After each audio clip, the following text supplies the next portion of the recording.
विश्लेषण में देश के शीर्ष नेतृत्व के कुछ बेहद असामान्य बयानों की तह तक जाते हैं। तो सबसे बड़ा सवाल यही है, आखिर अचानक देशवासियों से सोना ना खरीदने की अपील क्यों की गई? दरअसल प्रधानमंत्री ने सीधा आग्रह किया कि हम विदेशी मुद्रा बचाने के लिए 1 साल तक सोना बिल्कुल ना खरीदें। सोने के साथ ही पेट्रोल डीजल की खपत कम करने और पब्लिक ट्रांसपोर्ट अपनाने पर भी काफी जोर दिया गया। दिलचस्प बात यह है कि ये अपीलें दुनिया भर में मची उथल-पुथल और बढ़ती कीमतों के बैकग्राउंड में आई हैं। पेट्रोलियम मंत्री हरदीप पुरी ने राहत देते हुए बताया कि हमारे पास 60 दिन का रिजर्व कच्चा तेल मौजूद है।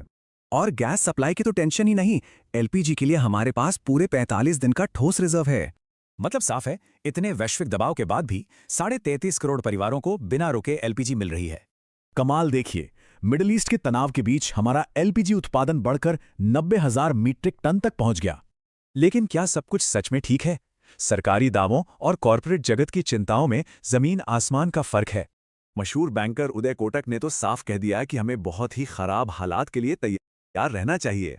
उनकी चेतावनी है कि ग्लोबल एनर्जी की कीमतों में आने वाले भारी उछाल का असली असर दिखना अभी बाकी है।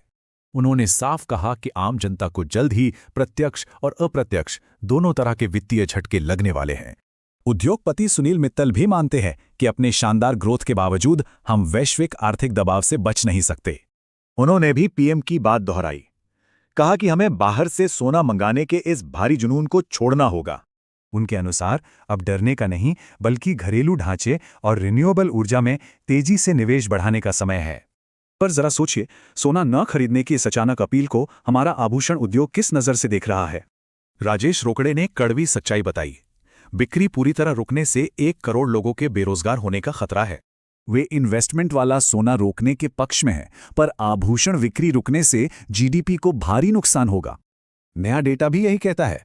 आयात बिल गहनों से नहीं, बल्कि इन्वेस्टमेंट वाले सोने की डिमांड से बढ़ता है। एक कमाल का आंकड़ा देखिए, हमारे घरों और मंदिरों में करीब 20,000 टन सोना पहले से ही रखा है। अंत में बड़ा सवाल, क्या देश में मौजूद इस विशाल सोने का इस्तेमाल करके हम अपनी अर्थव्यवस्था बचा सकते हैं?